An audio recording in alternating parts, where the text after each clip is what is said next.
নমস্কার, তোমাদের সবাইকে সানাস স্মাইল এডুকেশন সেন্টারে স্বাগত জানিয়ে আজকের ক্লাসটি শুরু করছি।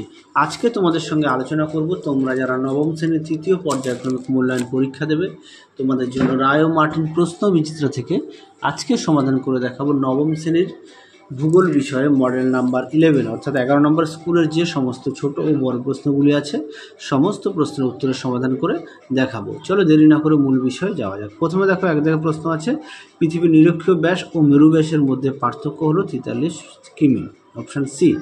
দুই দাগ দেখো, পৃথিবীর আবর্তন গতিবেগ সবচেয়ে কম, সঠিক উত্তর হবে মেরু প্রদেশে, অপশান ডি। পরবর্তী দেখো, পৃথিবীর প্রমাণ দ্রাঘিমা হলো, সঠিক উত্তরটি হবে 0 ডিগ্রি। আচ্ছা, চার দাগের প্রশ্ন উত্তরটা দেখো, অপশান চার দাগ প্রশ্নের উত্তরটি হবে অপশান বি। আচ্ছা, তারপরে দেখো পাঁচ দাগে কি আছে, পৃথিবীর দ্বিতীয় পর্যায়ে ভূমিরূপ পর্বত, মালভূমি ও সমভূমি গঠিত হয়, সঠিক উত্তর হবে অপশান সি, বহির্জাত ও অন্তর্জাত প্রক্রিয়ায়। ছয় দাগ দেখো, ভারতের উচ্চতম পর্বত বেষ্টিত মালভূমি হলো, সঠিক উত্তরটি হবে লাদাখ, অপশান সি। পরবর্তী দেখো সাত দাগের চুনাপাথর গঠিত অঞ্চলের রাসায়নিক আবহবিকার হলো কার্বনেশ্বর, অপশান বি। পরবর্তী দেখো মরু অঞ্চলের আবহবিকার হলো যান্ত্রিক, অপশান সি। পরবর্তী দেখো সুনামি সৃষ্টির মূল কারণ হলো, সঠিক উত্তর হবে সমুদ্রের ভূমিকম্প। শ্বেত কয়লা হলো, সঠিক উত্তর হবে তাপবিদ্যুৎ, পারমাণবিক, সঠিক উত্তর হবে জলবিদ্যুৎ, অপশান সি। পরবর্তী দেখো ওএনজিসির সদর দপ্তর অবস্থিত দিল্লিতে, অপশান এ। পরবর্তী দেখো বারো দাগের প্রশ্নের উত্তরটা হবে 5টি। তারপরে দেখো তেরো দাগের প্রশ্নের উত্তরটা হবে আশ্বিনের ঝড়। তারপরে দেখো 14 দাগ কি আছে, সর্বজনীন স্কেলটি হলো, সঠিক উত্তরটি হবে অপশান বি, ভগ্নাংশ সূচক স্কেল। পরবর্তী দেখো খ দাগের কি আছে, খ দাগের সত্য বা মিথ্যা।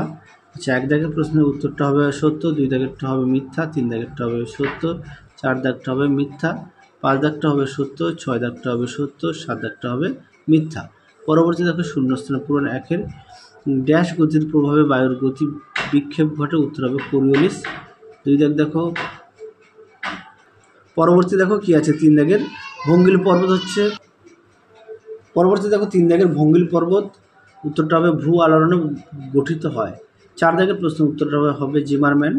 তারপরে দেখো পাঁচ দাগ হচ্ছে পশ্চিমবঙ্গের মালভূমি অঞ্চলের জলবায়ু হলো উষ্ণ ও শুষ্ক। ছয় দাগ দেখো তিস্তার পূর্ব পাড়ের সমভূমি হলো ডুয়ার্স। সাত দাগ দেখো উত্তরটা হবে দেরাদুন। পরেরটা দেখো সি দাগের এক কথায় প্রকাশ উত্তর দাও। এক দাগের আছে কি, এক দাগের প্রশ্ন উত্তরটা হবে গোলকের, দুই দাগের প্রশ্ন উত্তরটা হবে ভঙ্গিল, তিন দাগের প্রশ্ন উত্তরটা হবে মাটির ক্ষয় প্রতিরোধী। তারপরে দেখো চার দাগের প্রশ্নের আমি শুধু উত্তরগুলো বলে দিচ্ছি, ভিডিওটা তাহলে একটু ছোটো হবে। চার দাগের প্রশ্ন উত্তরটা হবে ভূমিধস। পাঁচ দাগের প্রশ্ন উত্তরটা হবে ঝরিয়া। আচ্ছা, ছয় দাগের প্রশ্ন উত্তরটা হবে দীঘা। সাত দাগের প্রশ্ন উত্তরটা হবে দক্ষিণ 24 পরগনা। পরেরটা দেখো বাম স্তম্ভের সঙ্গে ডান স্তম্ভ মেলাও, দেখে নাও প্রশ্ন উত্তরগুলি। আচ্ছা, পরবর্তী দেখো কি আছে, পরবর্তীতে আমরা দেখব বিভাগ গয়ের কি আছে। প্রথমে এক দাগের প্রশ্ন, জিপিএস কি, উত্তরটা দেখে নাও জিপিএস কি, এখান থেকে এই পর্যন্ত উত্তরটা লিখবে জিপিএস। পরবর্তী প্রশ্ন দেখো কি আছে, দুই দাগ অধিবর্ষ কি, খুব আসে পরীক্ষায়। তোমাদের আগের ভিডিওতে আমরা ইতিহাস ও ভূগোলের সাজেশান দিয়েছি, আর খুব শীঘ্রই বাকি বিষয়ে তোমরা সাজেশান পেয়ে যাবে। দেখে নাও অধিবর্ষ কি, উত্তরটি এখান থেকে এই পর্যন্ত লিখবে। অধিবর্ষ গণনা কারণটা একেবারে দেখে নিতে পারো, একেবারে দেখিয়ে দিলাম তোমাদের সুবিধার্থে। পরবর্তী প্রশ্ন দেখো অক্সিডেশন কি, দেখে নাও প্রশ্নের উত্তরটি, দেখে নাও অক্সিডেশন, এখান থেকে এই পর্যন্ত লিখবে। পরবর্তী দেখো আইএসটি কি, দেখো উত্তরটি, দেখে নাও আইএসটি।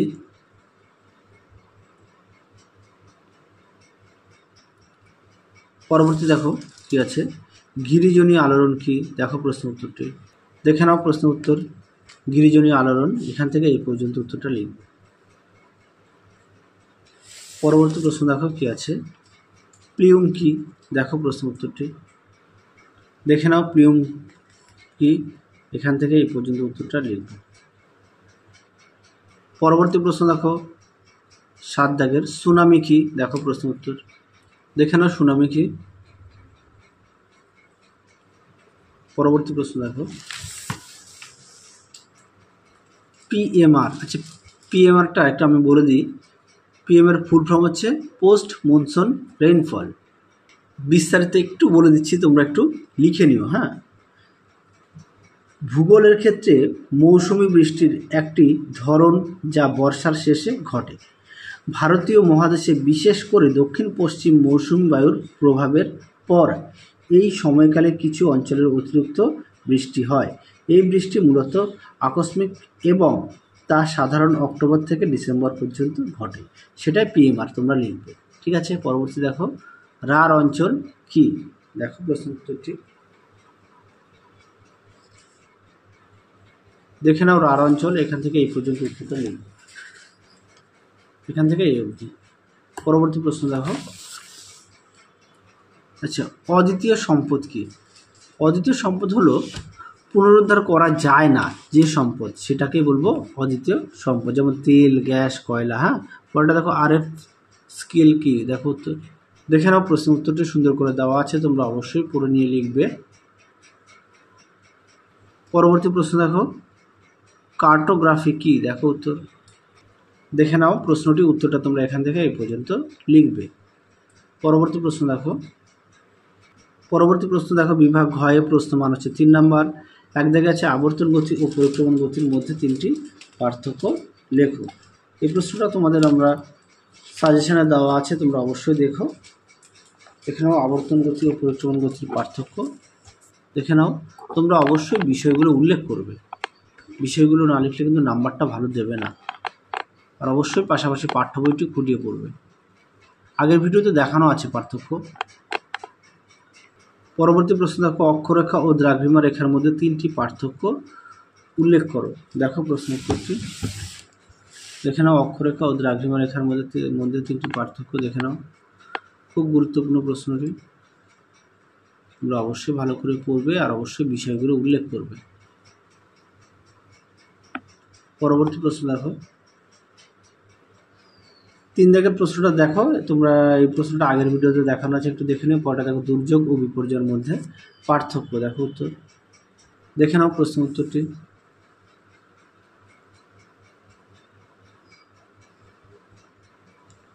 পরবর্তী প্রশ্ন দেখো,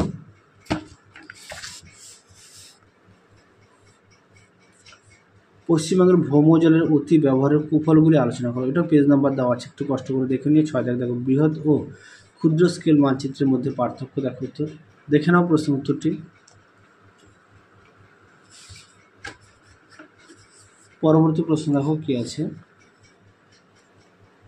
পশ্চিমবঙ্গের কৃষির প্রধান 3টি সমস্যা উল্লেখ করো। দেখে নাও প্রশ্নটি, তার উত্তরটা দেখে নাও। এই পর্যন্ত লিখবে। পরবর্তী প্রশ্ন দেখো। আচ্ছা, এই প্রশ্নটাও পেজ নাম্বার দেওয়া আছে, একটু দেখে নিও। পড়াটা দেখো, বিভাগ উময়ের কি আছে। একে পরিক্রমণ বা বার্ষিক গতির ফলাফল উল্লেখ করো। দেখো উত্তরটি প্রশ্ন মান 5 নম্বর। দেখে নাও প্রশ্ন উত্তরটি। তোমরা অবশ্যই চিত্রগুলো উল্লেখ করবে, অবশ্যই ছবিটা আঁকবে। যাদের বই আছে অবশ্যই বই থেকে পড়বে, যাদের বই নিয়ে তোমরা একটু খাতায় লিখে নিয়ে পড়বে। এছাড়াও তোমরা তোমাদের পাঠ্য বই থেকেও পড়ে নিতে পারো। এই পর্যন্ত লিখবে। পরবর্তী প্রশ্ন দেখো, 3 দাগ, 5 সংস্থান তত্ত্ব অনুসারে ভঙ্গিল পর্বতের উৎপত্তি ব্যাখ্যা করো। দেখো উত্তরটি 3 দাগের প্রশ্ন উত্তরটা দেখো, দেখে নাও প্রশ্ন উত্তরটি।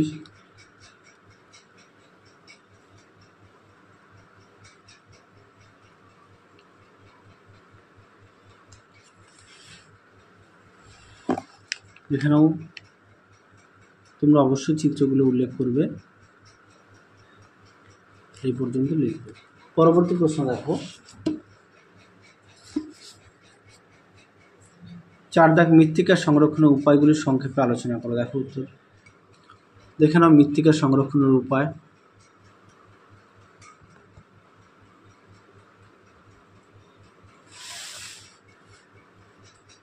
দেখে নাও।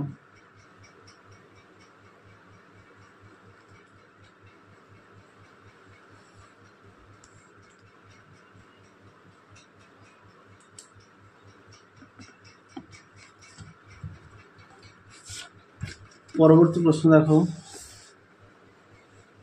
বিদাগের বিয়ের এক, প্রচলিত ও অপ্রচলিত শক্তির মধ্যে পার্থক্য উল্লেখ করো। দেখো উত্তর, দেখে নাও প্রশ্ন উত্তরটি, দেখে নাও। পরবর্তী প্রশ্ন দেখো,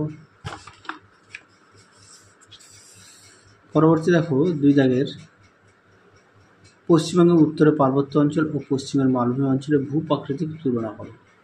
দেখে নাও প্রশ্ন উত্তরটি, অবশ্যই তোমরা বিষয়গুলো উল্লেখ করবে।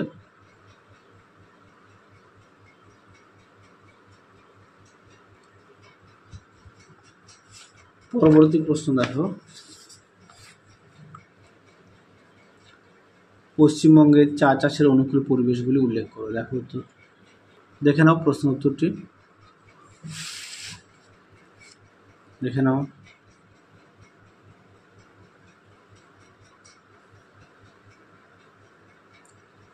এই পর্যন্ত লিখবে।